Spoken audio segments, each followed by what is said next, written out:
les autres matchs à suivre. Allemagne, Japon, Espagne, Costa Rica. Et puis Belgique, Canada. Ce soir, on prend les nouvelles de l'équipe de France, bien sûr, avec nos envoyés spéciaux également dans quelques instants. Sébastien Tarago sera en ligne avec nous au lendemain de la victoire face à l'Australie. Virginie Saint-Céline, Étienne Didot, David Aguilo, Karine Galli et Mario Lemina, notre invité aujourd'hui. Mario, vous qui connaissez très bien le Maroc, justement, vous les affrontez sur la scène africaine, cette première période.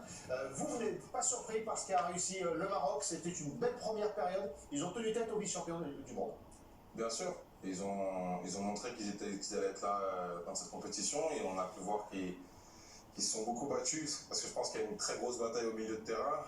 Après, ils ont tenu le coup sur les 5 dernières minutes qui ont été très difficiles pour eux. C'est de bon augure pour la deuxième mi-temps. Donc ils repartent avec 0-0, donc c'est bien.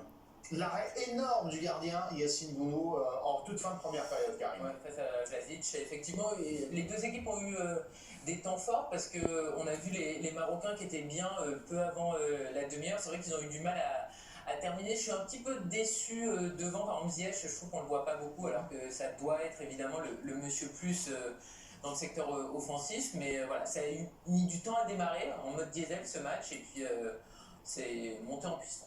Performance marocaine sur cette première période, Étienne, ou vous êtes un peu déçu de la Croatie? Non, performance marocaine, mais c'est vrai que la Croatie finit bien.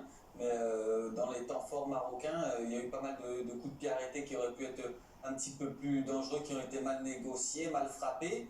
Après, moi, j'attends vraiment le Maroc. Je les ai vus bons en amical, je les vois bons encore aujourd'hui. Je pense qu'ils peuvent faire encore mieux. Donc, on va avoir une belle deuxième période.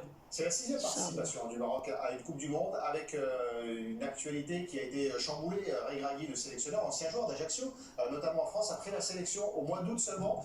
David, on a l'impression que c'est très cohérent ce qu'offre le Maroc, même si la Croatie s'est procuré la meilleure occasion. Oui, mais sans être dangereux jusque-là. La meilleure occasion, elle intervient en toute fin de première période. Et sinon, finalement, sur les situations les plus chaudes, ça penchait plutôt du côté marocain. Non, moi, je vais pas dire agréablement surpris parce qu'on savait que c'est une bonne équipe, mais je trouve qu'ils font plus que bousculer cette équipe, notamment au milieu de terrain. On sait quand même que techniquement, du côté croate, il y a moyen de faire mal à pas mal d'équipes et ils sont vraiment bien en place. Je trouve qu'il y a une mentalité également, ils sont bien dans leur Coupe du Monde, en tout cas dans ce match jusqu'à présent.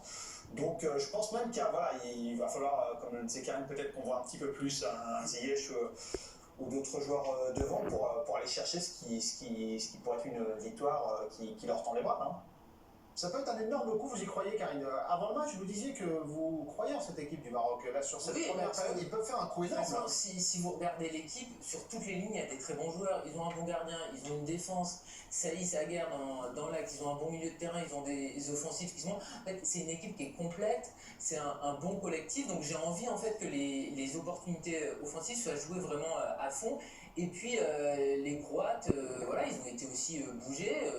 Modric nous a fait quelques magnifiques ouvertures, mais on n'a pas vu non plus le meilleur Modric. Il aurait même pu prendre un carton, il aurait même